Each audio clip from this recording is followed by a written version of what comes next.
Good afternoon and welcome. My name is Matt Valoris. I'm the Deputy Director of NCUA's Office of Consumer Financial Protection and Access. I'll be moderating today's webinar on fair lending issues. We are very pleased to have with us today J.D. DiGiovanni and Shelley Thompson, both attorney advisors from the Consumer Financial Protection Bureau's Office of Regulations, to discuss Home Mortgage Disclosure Act rule requirements. Also with us today are Joe Goldberg, Director of our own Division of Consumer Compliance Policy and Outreach, and members of his staff, Program Officer Matt Nixon and CCPO Specialist Grace Lee.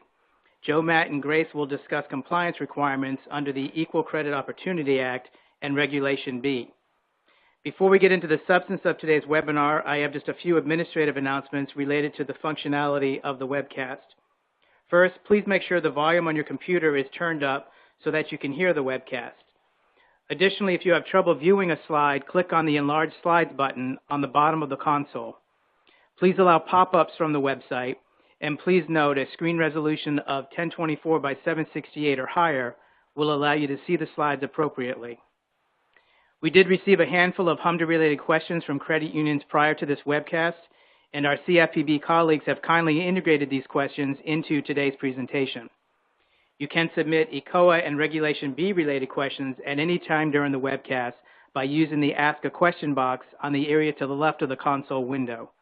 As time permits, we will answer ECOA and Regulation B questions at the end of today's presentation. If your ECOA or Regulation B question is not answered during the webcast, please email us at compliancemail@ncua.gov. If there are any NCUA staff attending this webinar, you can charge authorized time to participate or review the archived webcast to time code 42. The webcast will be archived for on-demand viewing in approximately 3 weeks after the live event, and the archive will have the same URL as the live event. And before we begin, as you can see on the title slide, I want to point out the information presented is provided for informational purposes only to enhance understanding of the statutes and regulations. The presentations express the views and opinions of staff from CFPB and NCUA and is not binding on CFPB, NCUA, the CFPB Director, or NCUA board members. And finally, this webinar provides a high-level summary of the HMDA rule and compliance requirements under ECOA and Regulation B. The rules themselves are the definitive source regarding their requirements.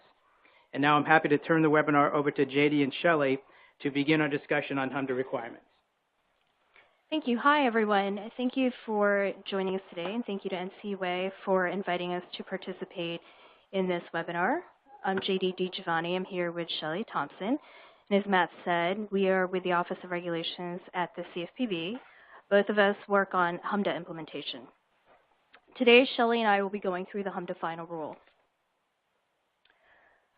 Before we begin, we do want to let you know about the CFPB's HMDA regulatory implementation website. Here you can sign up to receive an email when the Bureau posts updates on HMDA implementation. You'll also find links to the rule, reference tools such as the executive summary of the rule, the Small Entity Compliance Guide, which provides an easy-to-use summary of the regulation and highlights information that financial institutions may find helpful for implementation. There's also a summary of reportable data, which is a reference tool that provides a brief description of the data point and the citation to the regulation. We also have institutional coverage charts for both 2017 and 2018, and our newest chart published earlier this month, which outlines the options for collection and reporting of HMDA information about ethnicity and race. Before we dive into specific requirements, let's begin with a little bit of history. HMDA was enacted by Congress in 1975 and implemented by the Federal Reserve Board's Regulation C. HMDA is a disclosure law. The rule requires that certain institutions collect information about the application and applicant and then report it. It provides the public with information about mortgage lending activity within communities nationwide. The statute and regulation were amended several times over the last 40-plus years. The types of data an institution is required to report has been expanded since the enactment of HMDA, and the formats in which HMDA data are disclosed have also evolved. On this slide, we've listed the purposes of HMDA. The Bureau had these purposes in mind when balancing the utility of the data against the burden that would be placed on industry. As I mentioned before, HMDA and Reg C were amended several times over the last 40-plus years. In 2010, the DoddFrank Act amended HMDA by transferring rulemaking authority from the Federal Reserve Board to the Bureau, effective in 2011. Dodd-Frank also required various new data points, such as age, property value, and loan term, and also gave the Bureau discretion to add data points if it felt that it would further the purposes of HMDA. Examples of these are automated underwriting system, origination charges, and debt-to-income ratio. Before rulemaking transferred to the Bureau in 2011, the Federal Reserve Board, held hearings across the country to gather feedback on the importance of certain data and also gather feedback on ways to improve data collected under HMDA and reduce the burden on industry. The Bureau issued the HMDA proposal in July 2014.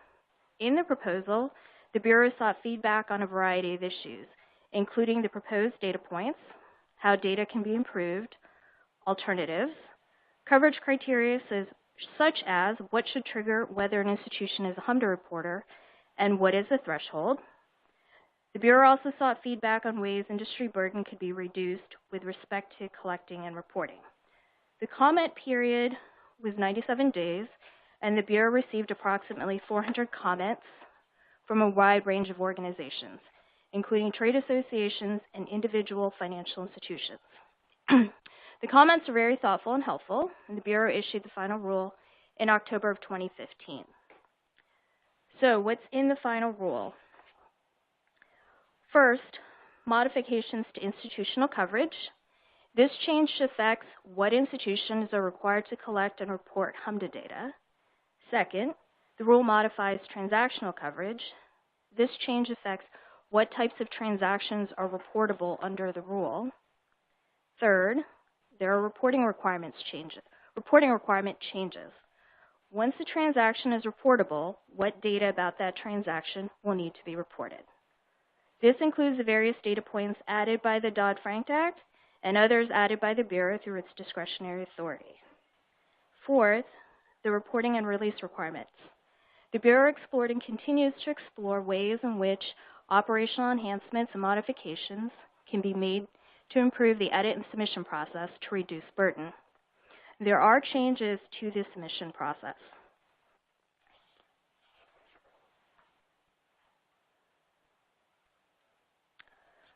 So let's first talk about institutional coverage. The Bureau received a lot of feedback on institutional coverage. This was one of the most difficult decisions for the Bureau. The goal is to provide the public with data on a national and local level while trying to minimize the burden on lower volume institutions. The final rule will improve the data on the practices of non-depository institutions. Historically, some riskier lending practices were in the non-depository market. Lower volume institutions will no longer be required to report HMDA data, which will reduce compliance costs. Another burden reduction consideration is that the final rule contains a 2-year look back for coverage. That should provide some stability around reporting obligations, since a first-time HMDA reporter would need to undertake significant costs that include technology changes and staff training.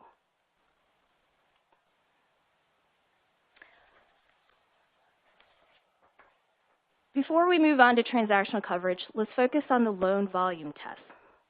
On this slide, we created a chart to illustrate the temporary loan volume test for depository institutions, which became effective on January 1, 2017, and the loan volume test that will become effective on January 1, 2018. For the temporary loan volume test that became effective on January 1, 2017, the test is whether in each of the two preceding calendar years, your institution originated at least 25 home purchase loans, including refinancings of home purchase loans.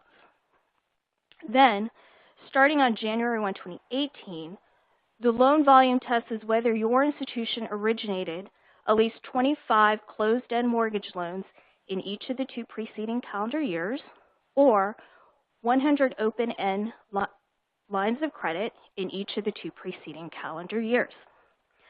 Note the distinction between 2017 and 2018.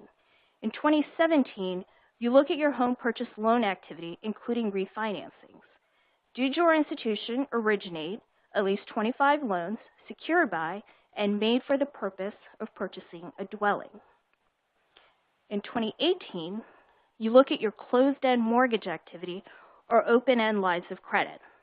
Remember that beginning in 2018, the definition of closed-end mortgage loans means an extension of credit that is secured by a lien on a dwelling that is not an open-end line of credit.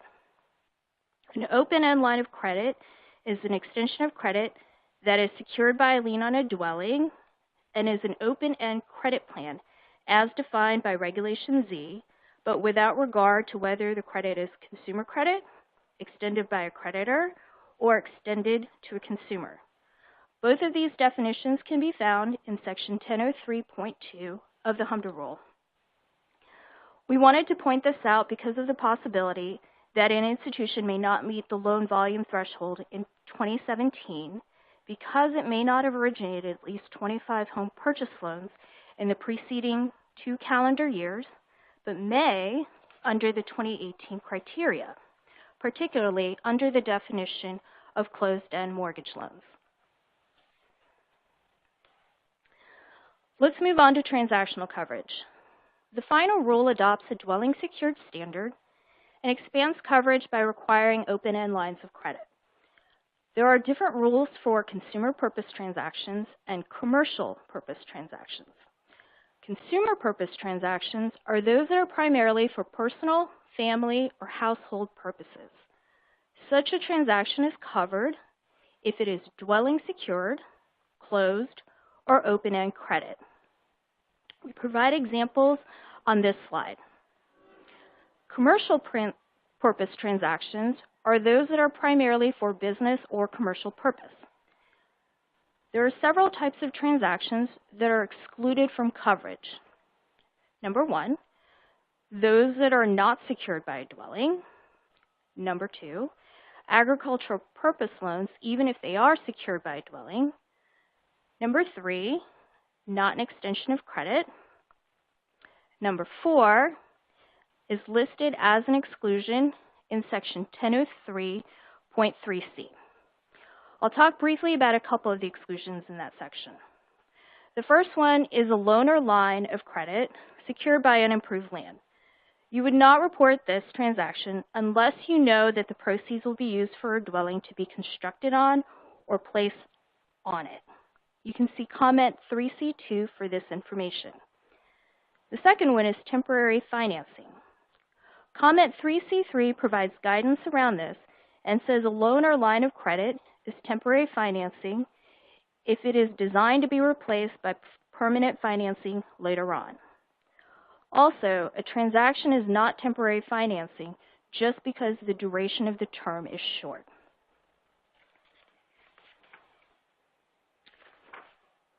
Let's move on to commercial purpose transactions.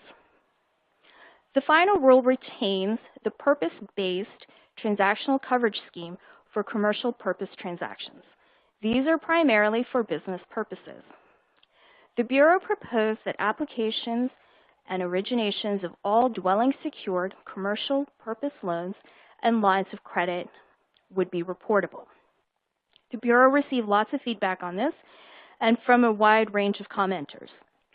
It was persuaded that the burdens and challenges associated with reporting all dwelling-secured commercial purpose transactions was substantial, particularly with smaller institutions.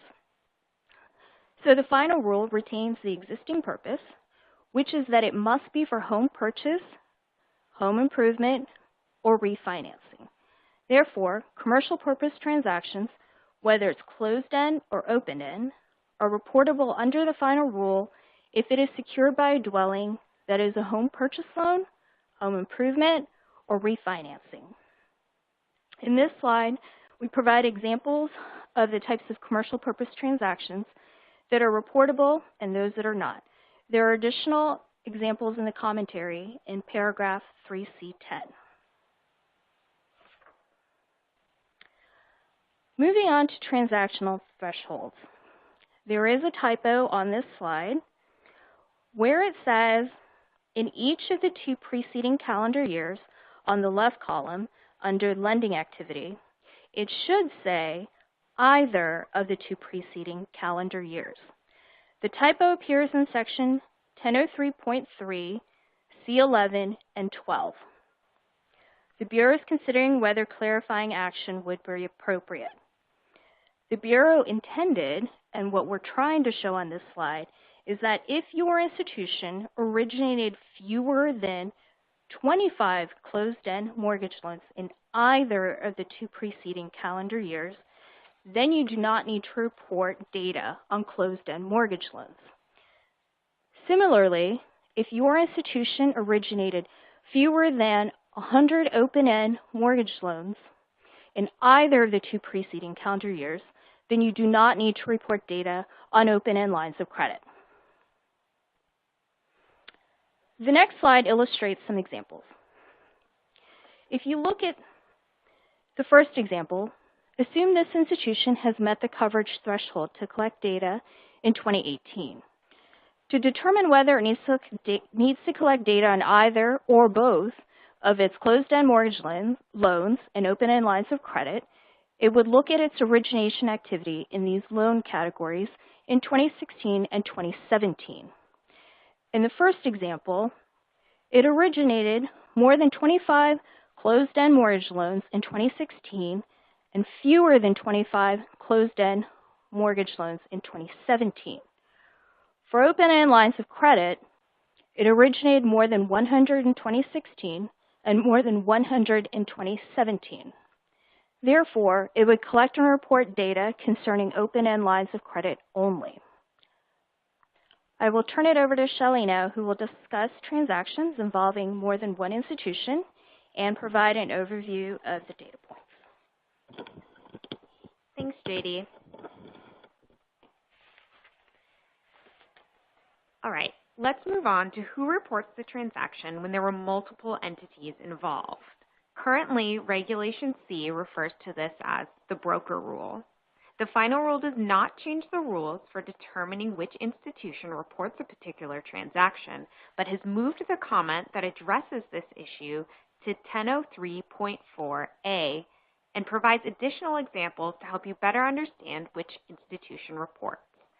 Additionally, in the preamble to the final rule, the Bureau provided the following context to help clarify when a credit union contracts with a credit union service organization, which we understand is referred to as a QSO, to perform loan origination services, what the credit union should do. So I'm going to read to you from comment 4A-2, so the second example in the comment to 4A.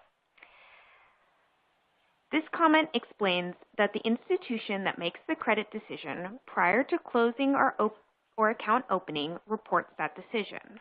Accordingly, if a credit union makes a credit decision prior to closing or account opening, then the credit union reports that decision.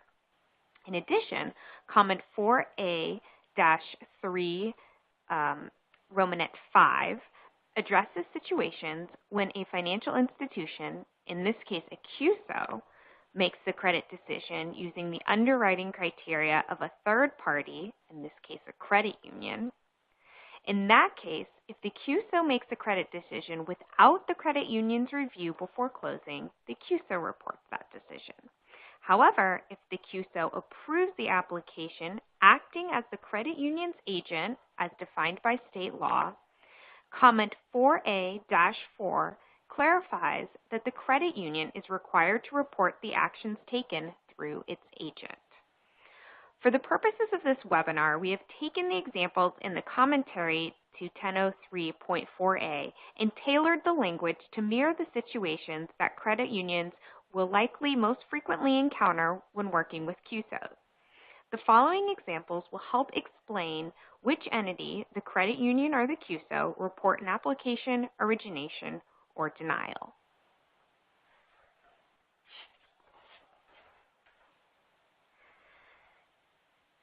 In this first example, QSO A receives an application for a covered loan from an applicant.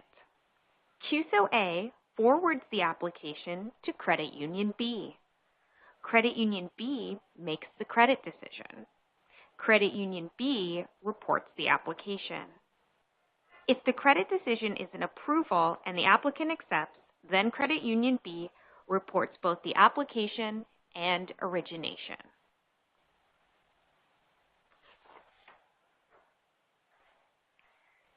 In this next example, QSO A receives an application for a covered loan from an applicant.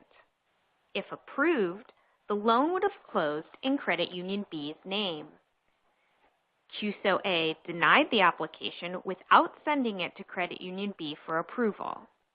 For the purposes of this example, we assume that under state law, QSO A was not acting as Credit Union B's agent.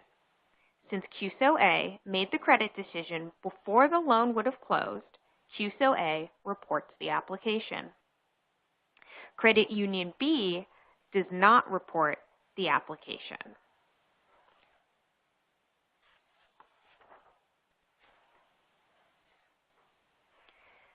In this example, QSO A reviewed an application and made a credit decision to approve a covered loan using the underwriting criteria provided by a third-party credit union, Credit Union B. Credit Union B did not review the application and did not make a credit decision prior to closing. For the purpose of this example, we are going to assume that under state law, QSO A was not acting as Credit Union B's agent. In this example, QSO A would report the application or origination.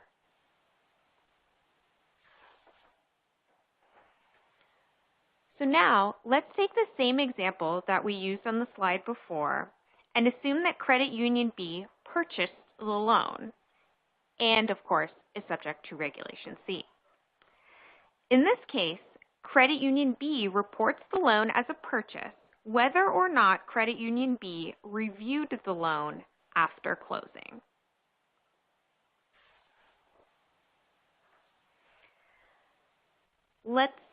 Now let's assume that QSO A approved the application and the applicant chose not to accept the loan from QSO A. In this scenario, QSO A reports the application as approved but not accepted, and Credit Union B would not report this application.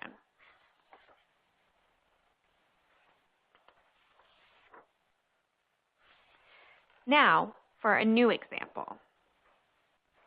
In this example, QSO A received an application for a covered loan. QSO A approved the application and the applicant accepted the loan. Credit Union B did not review the application before closing. Assume for the purpose of this example that QSO A is acting as Credit Union B's agent under state law. We've tried to depict this in the lower left-hand corner. Oh, are we?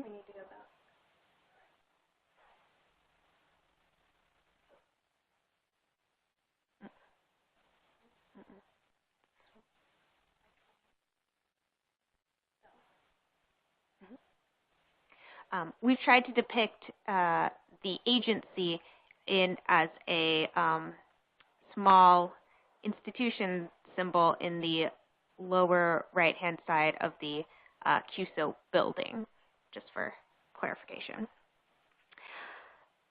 In this example, Credit Union B reports the application and origination.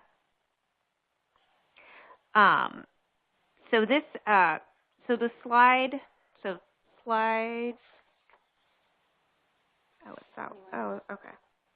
I guess we're missing a slide there. Because that was slide 20.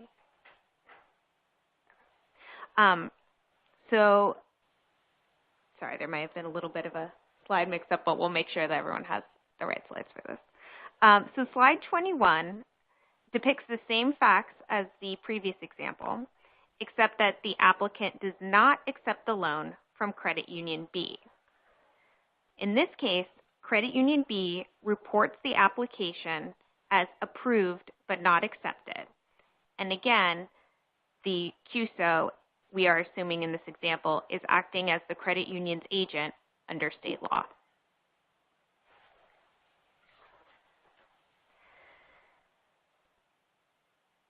Now, for a new example. CUSO A receives an application and forwards it to credit unions B and C. We assume for the purpose of this example that CUSO A is not acting as the agent of credit union B, but is acting as the agent of credit union C under state law. Neither credit union B nor credit union C review the application. CUSO A approves the application using both credit union B and credit union C's underwriting criteria. The applicant did not accept the loan from credit union C, but did accept the loan from credit union B, and credit was extended. Credit union B reports the origination. CUSO A reports the application as approved but not accepted, and credit union C does not report the application.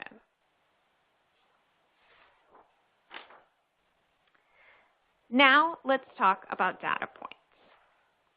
This was an area that, again, the Bureau received a lot of feedback. The data points the Bureau proposed were comprised of those identified by the DoddFrank Act and those that were added or modified by the Bureau in response to board hearings as well as outreach done by the Bureau.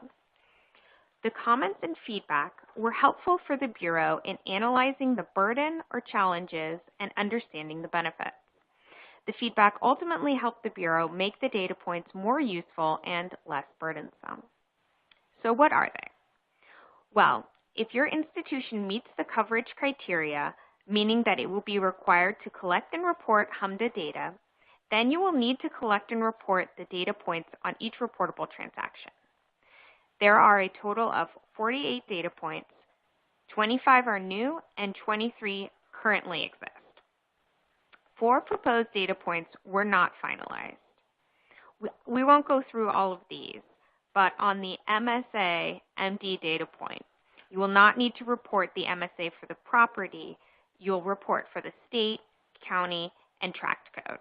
The MSA code can be identified as long as the combination of state, county, and tract code exists. But MSAs are still part of the location test in the coverage criteria. On the data points in the final rule, each of them significantly advanced the purposes of HMDA.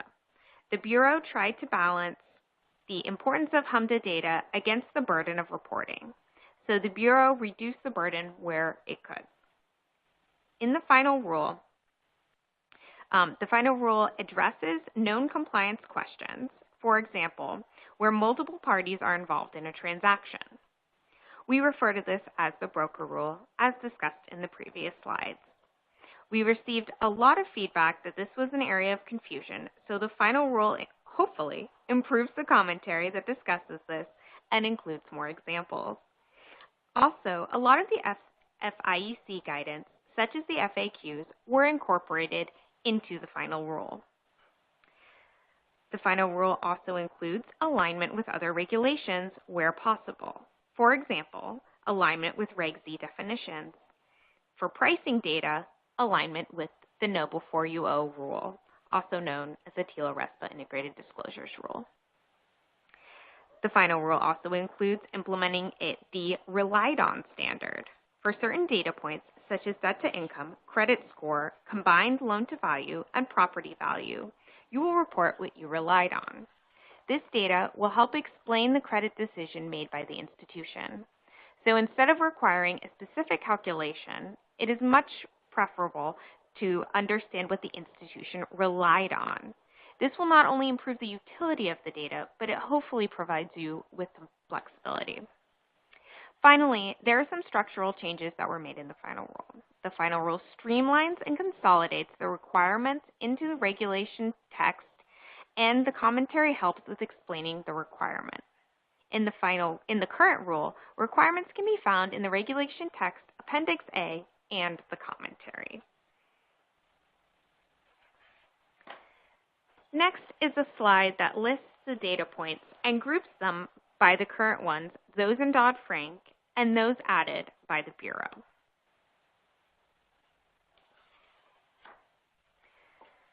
The next few slides outline the data points in specific categories. I will not review each and every data point, because I'm sure that you all have many other important things to do, but we will talk about certain ones. The slide shows a list of the data points related to applicants and the application.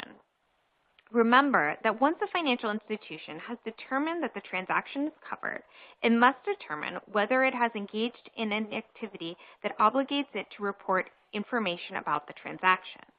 A financial institution collects and reports information for actions taken on applications for covered loans, originations of covered loans, and purchases of covered loans. An application is an oral or written request for a covered loan that is made in accordance with the procedures the financial institution uses for the type of credit requested. If the application did not result in an origination of a covered loan, the financial institution collects and reports the application if the financial institution took action on the application, or even if the application was withdrawn while the financial institution was reviewing it. If a financial institution receives an application and then the application results in an origination, the financial institution will report only the origination of the covered loan rather than reporting separately the application and the origination.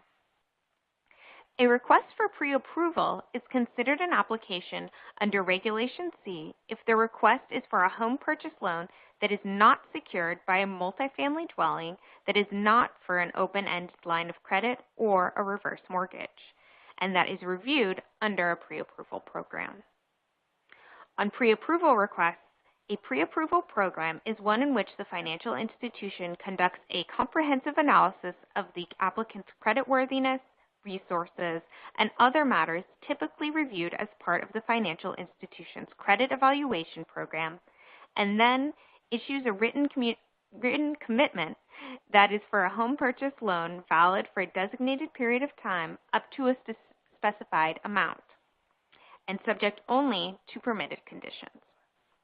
The permitted conditions that require the identification of a suitable property, conditions that require no material change to occur regarding the applicant's financial condition or creditworthiness prior to closing, and limited conditions that are not related to the applicant's financial condition or creditworthiness and the financial institution ordinarily attaches to a traditional home mortgage application.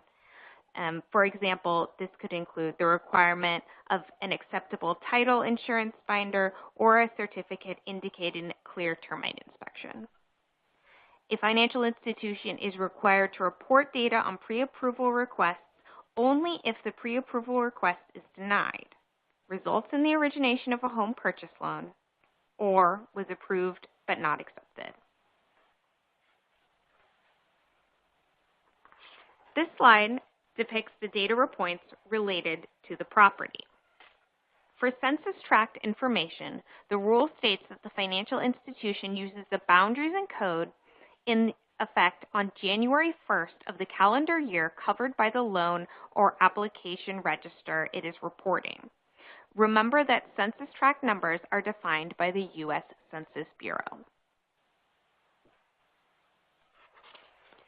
This slide depicts the data points related to the transaction. The Bureau believes that this will represent a significant improvement in the HMDA data.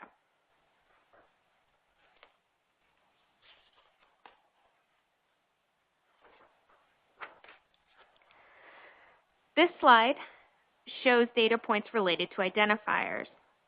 The legal entity identifier, known as LEI, will replace the reporter's identification number. The LEI could improve the ability to identify the financial institution reporting the data and link it to its corporate family. financial institutions will need LEI beginning with their 2018 data submission.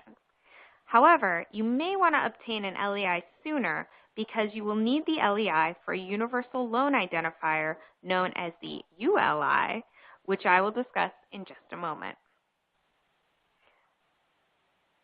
Do we still have slides? To obtain an LEI, you can go to the Global LEI Foundation at www.gleif.org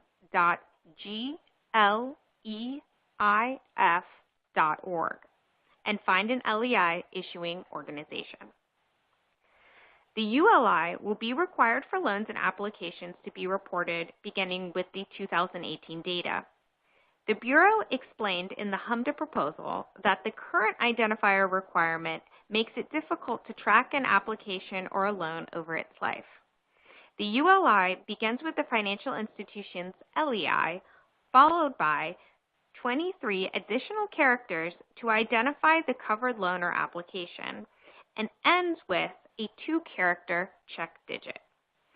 The ULI cannot include information that could be used to directly identify the applicant or borrower. Examples include, but are not limited to, the applicant or borrower's name, date of birth, social security number, official government-issued driver's license or identification number, alien registration number, government passport number, or employer or taxpayer identification number. For property address, the financial institution reports the property address of the location of the property securing the covered loan, or proposed to secure a covered loan in the case of an application. If the property address is not known, the financial institution reports not applicable. This may happen if the property did not have a property address at closing, or if the applicant did not provide the property address of the property to the financial institution before an application was denied, withdrawn, or closed for incompleteness. I will now turn back over to JD, who will discuss modifications to reporting and talk about the disclosure statement, modified LAR, and effective dates. Thank you, Shelley.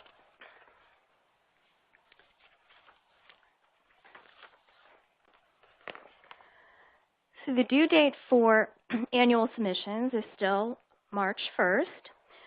The final rule requires that institutions submit their data to the appropriate federal agency. What does that mean?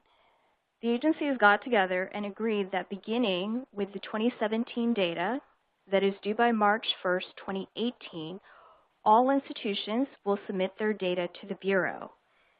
This will be deemed submission to the appropriate federal agency. There are quite a few resources the Bureau has made available that will assist you with collecting and reporting your data. The Bureau published filing instructions guides for data collected in 2017 and for data collected in or after 2018. Data submissions must be submitted electronically. The Bureau has also made available a 2017 LAR formatting tool. The LAR formatting tool is available for financial institutions, typically those with smaller loan and application volumes. It will help them create an electronic file that can be submitted to the HMDA platform. The HMDA platform is expected to be available this summer for you to be able to test. There you will be able to test your data for spot checking. The filing instructions guide, LAR formatting tool, and other resources for HMDA filers, including the forthcoming HMDA platform, are and will be available at www.consumerfinance.gov/HMDA. Also, institutions will no longer be required to make their disclosure statement and modified LAR available to the public. The Bureau will make those available. The institution will need to provide a notice to the public that the data are available on the Bureau's website. Suggested text for the notice is available in the rule and comment 5B and C. Beginning in 2020, larger volume institutions will be required to report HMDA data on a quarterly basis in addition to the annual reporting. A larger volume institution is that submitting a combined total of 60,000 applications and covered loans in the previous year. Here's a snippet of the effective dates. There's a much more comprehensive effective dates chart that illustrates a timeline that is available on our HMDA implementation webpage. Remember that the temporary loan volume threshold for depository institutions goes into effect in 2017. Then in 2018, the uniform loan volume threshold for depositories and non-depositories go into effect. Changes to transactional coverage become effective, and you will also begin collecting new data points. There has been some confusion about when exactly do you begin collecting and recording the new data. You report the data under the final rule for applications on which final action is taken on or after January 1st, 2018. And final action on an application can be weeks or months after an application is submitted. So if you receive an application in 2017, it's possible that the final action will be taken in 2017, but it's also possible that final action will be taken in 2018 for certain applications. You'll want to take those scenarios, like this last one, into consideration for implementation purposes and planning an account for that possibility. The exception to this is the collection of the new and race and ethnicity categories. The collection of those are tied to the application date. Comment 4A10 explains that if you receive an application before January 1, 2018, say for example you received it November 1st, 2018, then you collect the applicant's race, ethnicity, and sex in accordance with the requirements at the time of application, which was November 1st, 2017. So you collect based on the Appendix B instructions in effect for 2017 data collection. Now, if you receive the application after January 1st, 2018, then you collect based on the instructions in Appendix B of the final rule.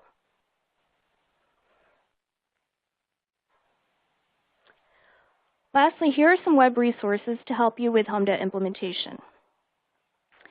If you have any questions related to the rule, you can email us at cfpb_reginquiries@cfpb.gov.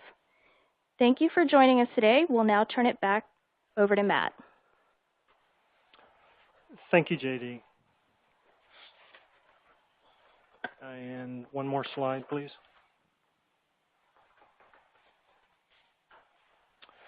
Good afternoon. I'm Matt Nixon. Today I'll provide a fair lending overview and then turn the presentation over to Joe Goldberg and Grace Lee to discuss ECOA and Regulation B compliance as it relates to prohibited bases, legal doctrines of discrimination, prohibited practices, adverse action notices, and referrals to the Department of Justice. Next slide. The Dodd-Frank Wall Street Reform and Consumer Protection Act of 2010 defines fair lending to mean fair, equitable, and non-discriminatory access to credit for consumers. Treating certain consumers less favorably than others on a prohibited basis is unlawful. When we give fair lending presentations, some people question the use of the phrase unlawful discrimination. They ask whether there's such a thing as lawful discrimination. The answer is yes. For example, under ECOA, unlawful discrimination is treating certain applicants less favorably than others on a prohibited basis.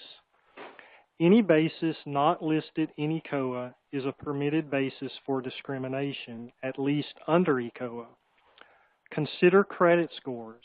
Credit unions and other financial institutions regularly discriminate among applicants based on their credit score, and this type of differentiation is generally accepted.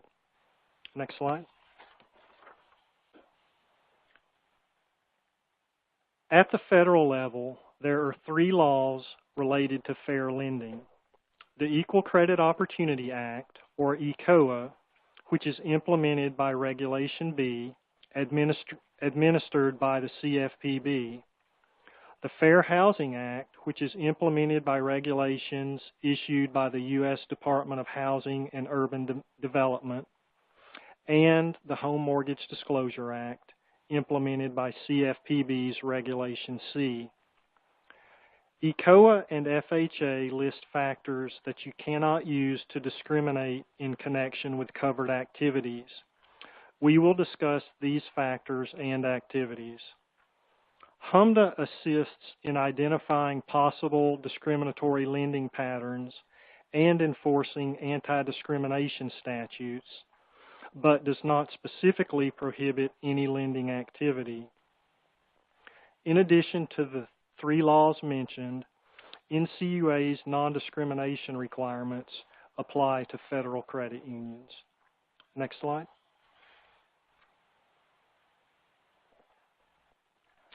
ECOA prohibits discrimination in any aspect of a credit transaction on a prohibited basis. Aspects of a credit transaction include, but are not limited to, the information you require from applicants, your credit evaluation procedures, your standards of creditworthiness, the terms of credit, how you furnish credit information, how you revoke, alter, or terminate credit, and your collection procedures. Note that ECOA applies to both consumer credit and business credit. Also, as implemented in Regulation B, ECOA prohibits making any oral or written statement in advertising or otherwise to applicants or prospective applicants that would discourage on a prohibited basis a reasonable person from making or pursuing an application. Next slide.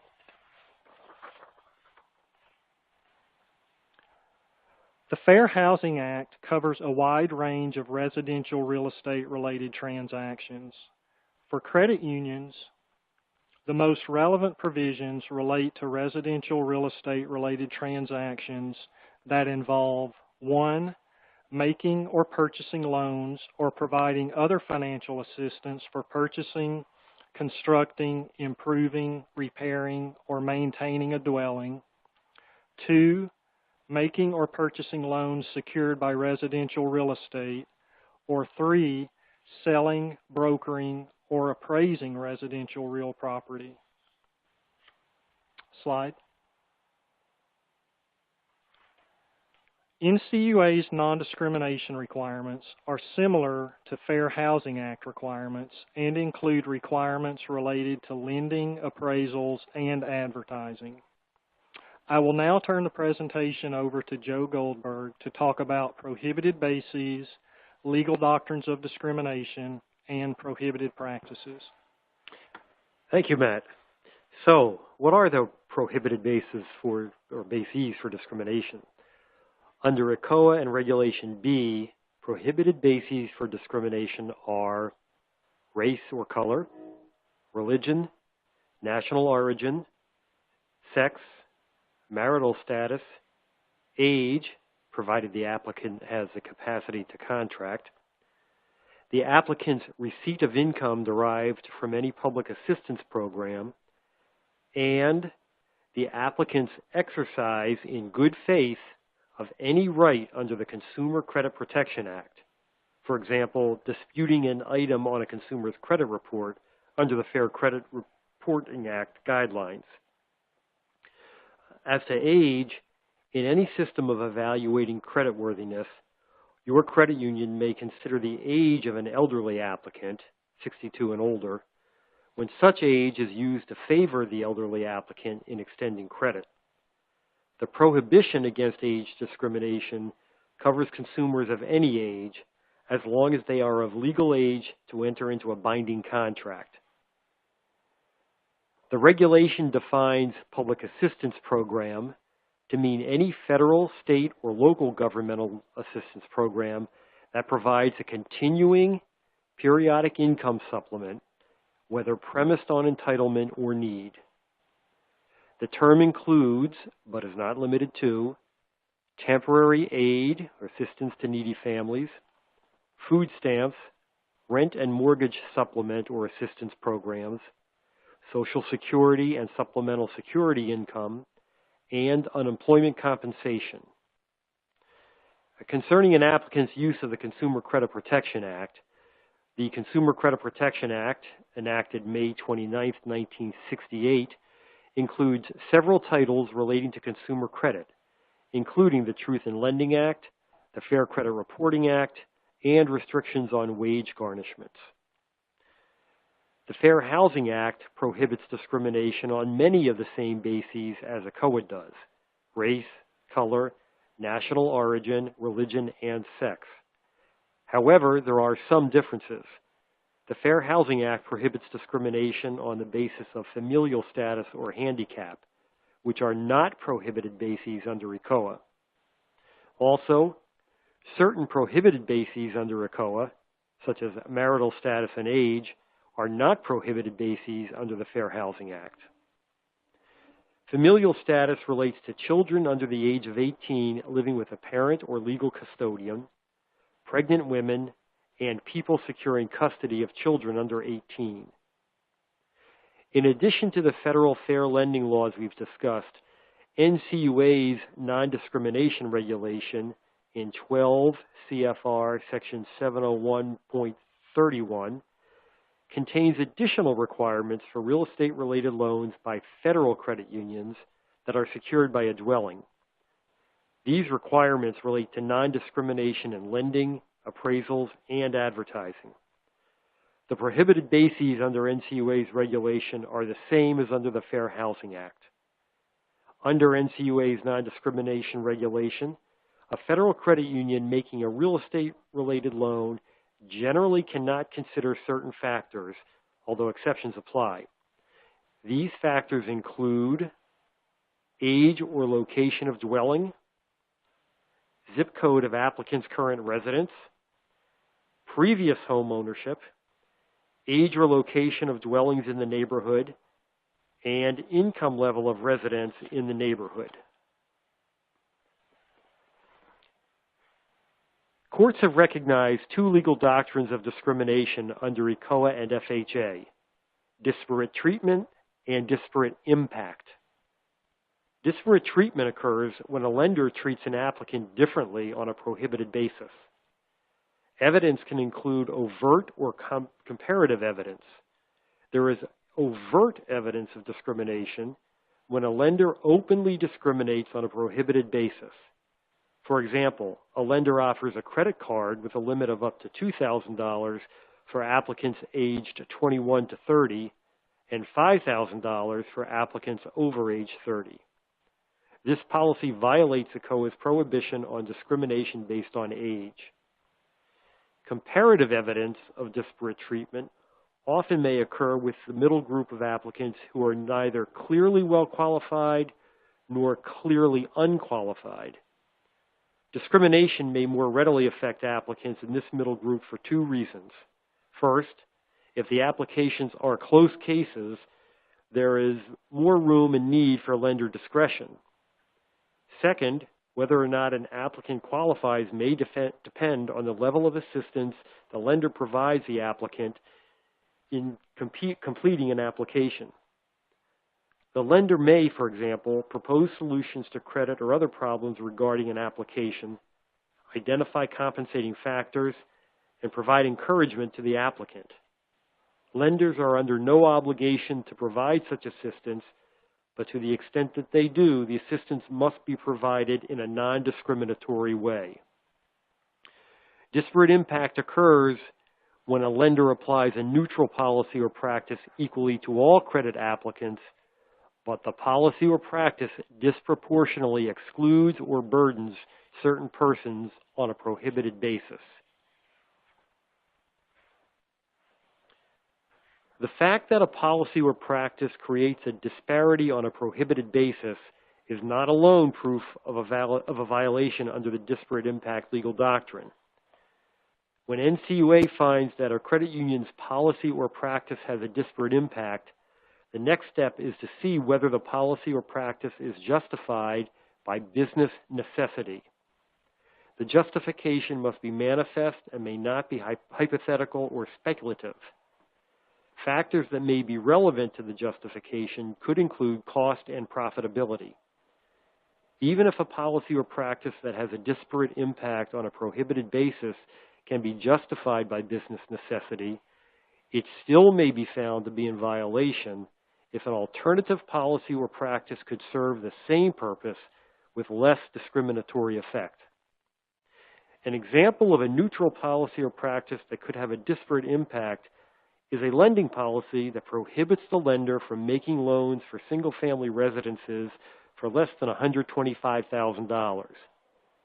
If this minimum loan amount policy is shown to disproportionately exclude potential minority applicants from consideration because of their income levels or the value of the houses in the areas in which they live, and the lender cannot justify the practice based on a business necessity that cannot be accomplished by less discriminatory means, then the practice may violate ECOA.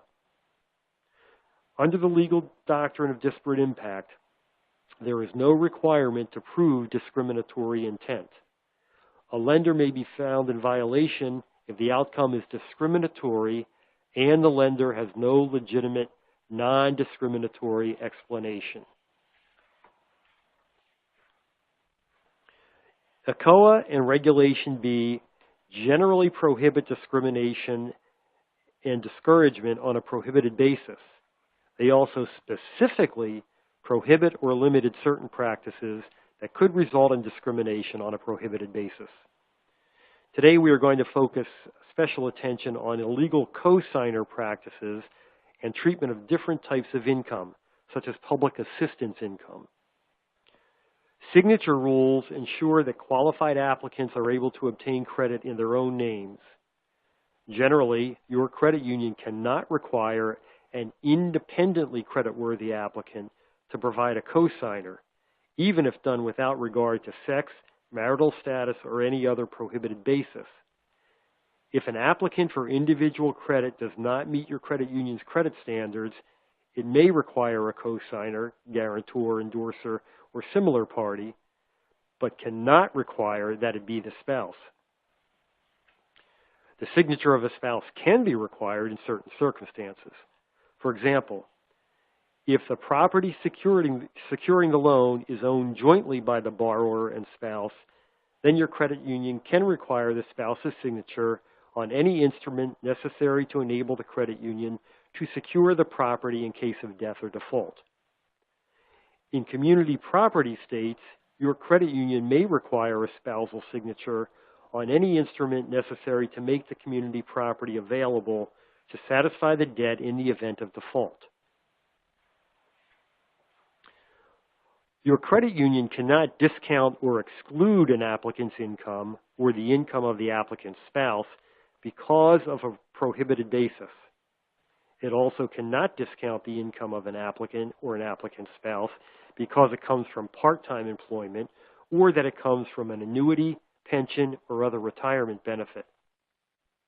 However, your credit union can consider the amount of income and the probability it will continue. When an applicant relies on alimony, child support, or separate maintenance payments in applying for credit, your credit union must consider those payments as income to the extent they are likely to be consistently made. And to conclude our presentation, Grace Lee will discuss adverse action notices and fair lending referrals to the Department of Justice. Thank you, Joe.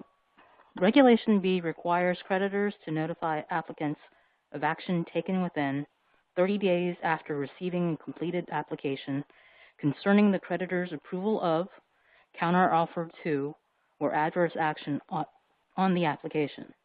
30 days after taking adverse action on an incomplete application, unless notice is provided in accordance with Regulation B requirements.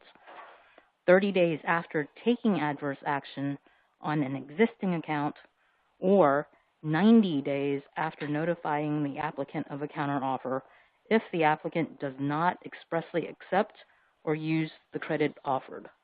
Next slide, please.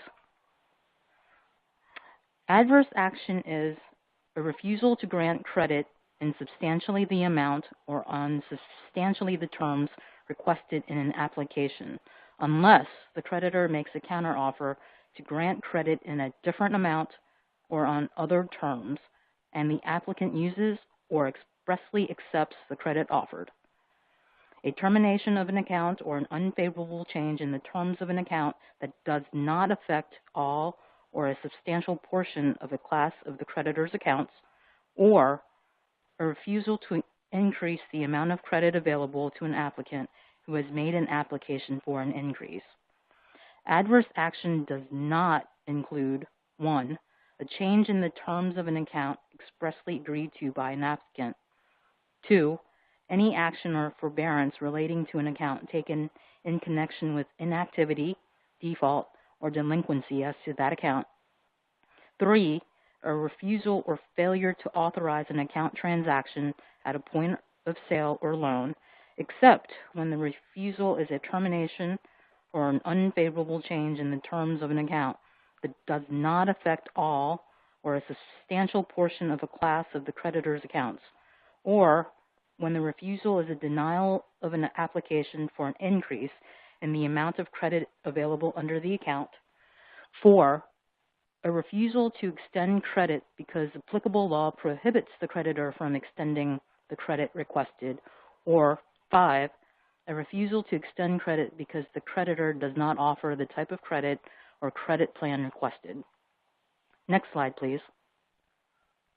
Notification of adverse action must be in writing and contain a statement of the action taken, the name and address of the creditor, a notice that ECOA prohibits discrimination against credit applicants on the basis of race, color, religion, national origin, sex, marital status, age, provided the applicant has the capacity to enter into a binding contract, because all or part of the applicant's income derives from any public assistance program, or because the applicant has in good faith exercised any right under the Consumer Credit Protection Act. The name and address of the federal agency that administers compliance with respect to the creditor. Appendix A to Regulation B indicates federal credit unions should list NCUA as their federal regulator, and all creditors not specifically listed should list the Federal Trade Commission, and a statement of specific reasons for the action taken, or a disclosure of the applicant's right to a statement of specific reasons within 30 days. If your credit union received 150 or fewer applications in the preceding calendar year, it may provide notice of action orally instead of in writing. The oral notices must contain the same information as written notices. Adverse action notice requirements discussed today apply to consumer credit applications. Notice requirements are slightly different for business credit applications. You can find those requirements in Regulation B, Section 1002.9A3. Your credit union is required to retain adverse action notices, applications associated with adverse action notices, and written or recorded information used in evaluating associated applications for 25 months. Finally, the adverse action notice information provided today only covers the requirements contained in Regulation B. The Fair Credit Reporting Act requires additional disclosures when the credit decision was based in whole or in part on information obtained from an outside source, such as credit report information obtained from a consumer reporting agency. Next slide, please. Switching topics to fair lending referrals. ECOA requires agencies, including NCUA, to refer matters to the Department of Justice when an agency has reason to believe that a regulated entity has engaged in a pattern or practice of discriminatory behavior. Courts have found a pattern or practice when the evidence establishes that the discriminatory actions were the defendant's regular practice rather than an isolated instance. The reasonable belief standard is the standard for referral required by ECOA and Regulation B. If an agency has a reasonable belief that is, a belief that is based on an articulable reason that a bank or credit union has engaged in more than one instance of the same or similar kind of discriminatory behavior in violation of ECOA, the agency is required to make a referral to the DOJ. Next slide, please. You can find a variety of resources on the Consumer Compliance Regulatory Resources pages on NCUA's website, which is www.ncua.gov. Next slide, please. NCUA provides access to many resources related to federal consumer financial protection laws and regulations through the Consumer Compliance Regulatory Resources web pages, including a separate section for fair lending compliance resources. Next slide, please. This slide contains the phone number and email address where your credit union can contact NCUA about HMDA and fair lending issues. Next slide, please. That concludes both the HMDA and ECOA Regulation B presentations. Now let's turn to some of your questions. Thank you, Grace. And just a reminder for our audience participants, you can submit a question by hitting the Ask a Question button in the left area of the console. We have one question in here teed up. Matt, I'm going to throw this to you. What action should we take when an applicant is not responding to additional documentation, and in what time frame? Okay, so within 30 days of receiving the application, the credit union should notify the applicant of the need for additional information. If additional information is needed, the creditor should send written notice to the applicant specifying, 1, the information needed, designating a reasonable period of time for the applicant to provide the information, and 3, informing the applicant that failure to provide the information requested will result in no further consideration being given to the applicant. If you've provided a written notice of incompleteness and you do not receive a response back, then you have no further obligation to provide additional notice. Thanks, Matt. Joe, you have one teed up? Yeah, there's a question that came in. Are we able to have a policy to not lend to non-U.S. citizens?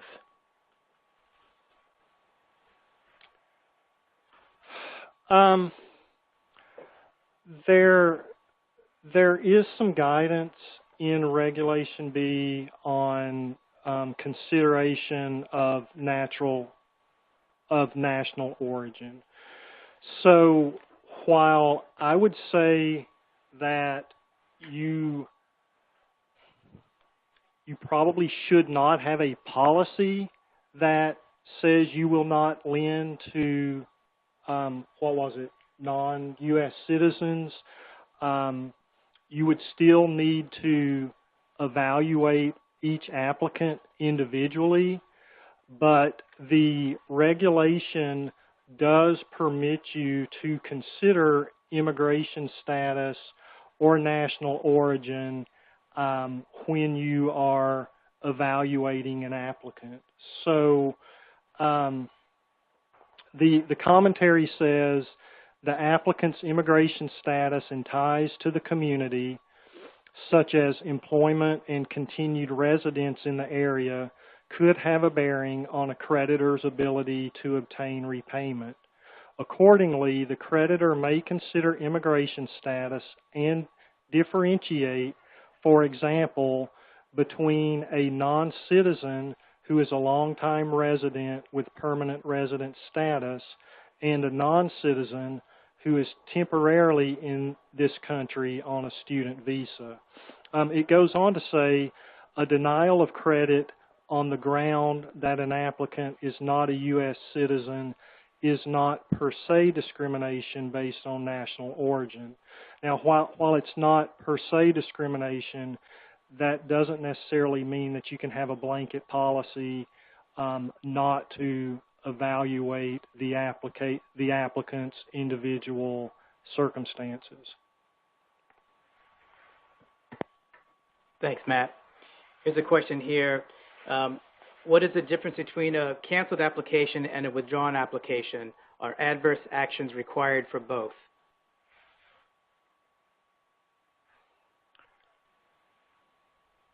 I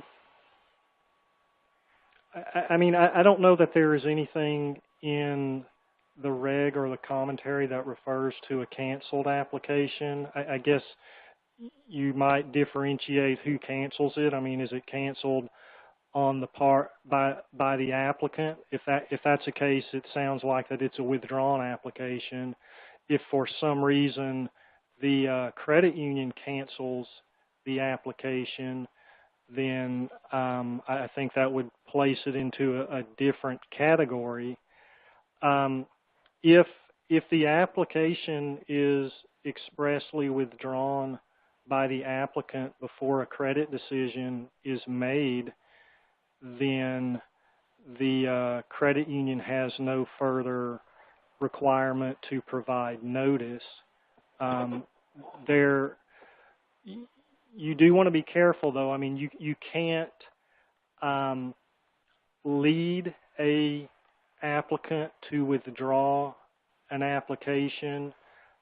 For example, if you have enough information to believe that an application, or if you have enough information to deny an application, and you communicate to the applicant that you're unable to approve the application based on the information provided, and you ask the applicant what they would like to do, and they say they want to withdraw it, then that's a denial, and it's subject to an adverse action notice. It's not a withdrawal. Thanks, Matt. And just to follow up on the adverse action notices, are there any restrictions to how they're delivered? Can they be emailed? It's generally in writing unless you meet the small creditor exemption. I believe that, under most circumstances, a written denial could be delivered via email, just as it could be delivered in person or via regular mail. Okay. Thank you, Matt. I'm going to ask you a HMDA question that came in. Unfortunately, CFPB participants couldn't stay for this, but what if we have identified, excuse me, that's not the one. Is it a problem if we report data for a loan that ultimately turns out we were not required to report on? The Regulation C, the regulation that implements HMDA, it does provide a carve-out for inadvertent errors, so things such as keystroke errors, and it states that misreportings based on errors such as that are not considered a violation under the rule. It sounds like the question may be getting at what are the expectations from NCUA concerning HMDA-type errors, and when do they become a problem or a concern, possibly. So within our office, which performs the fair lending examinations for the agency, we have certain guidelines that we apply when we require a credit union to correct and resubmit their HMDA report.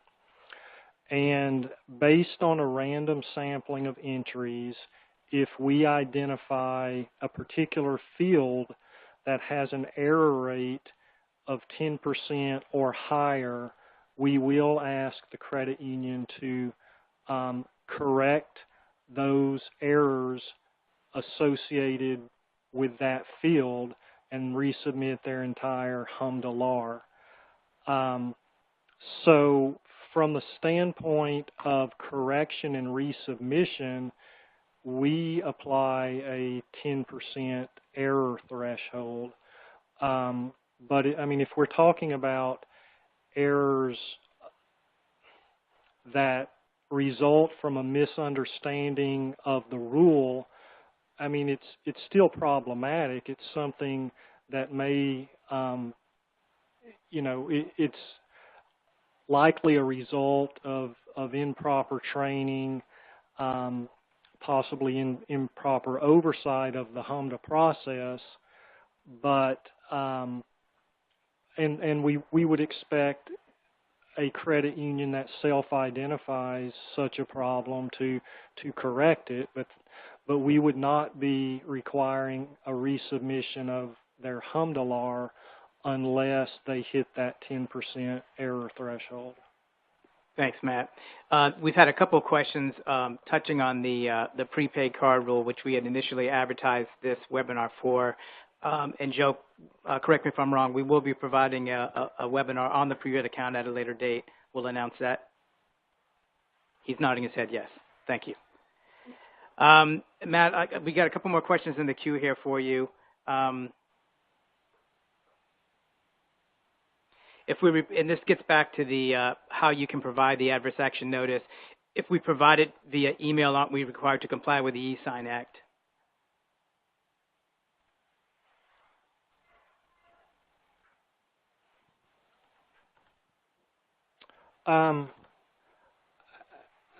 I may need to research that and get back to the credit union.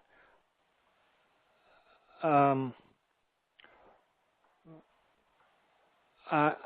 mean, I'm not.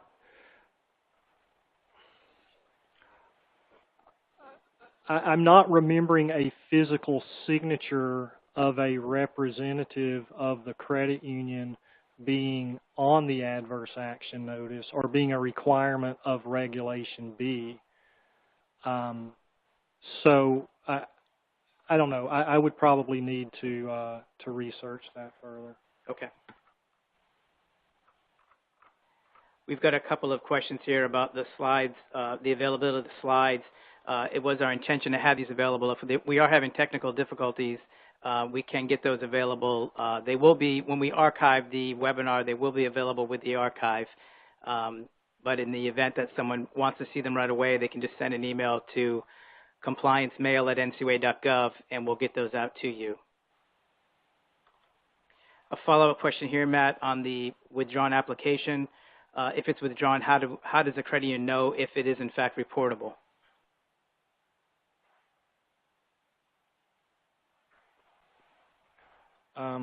Reportable, is that a HMDA question? It sounds like it is.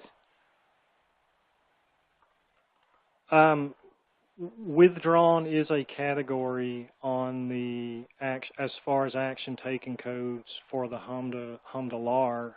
So if it's an application that if you are a HMDA reportable credit union and the application is withdrawn, then you would use the action taken code of withdrawn if it meets that definition. Okay, thank you. We do have a couple of technical related questions regarding the HMDA rule. In the interest of time, I'm going to suggest that we try to get some answers as best we can and make those available on our compliance resources webpage. And at that point, I think we've reached the allotted time for a webinar. I want to thank everyone for attending. As I mentioned in the onset, we will have an archive of this webinar available approximately 3 weeks after today's date, and we will be looking to provide as much detail on the questions that were submitted that we did not get to answer when we post that archive webinar. Thanks again for participating, and look forward to speaking with you soon.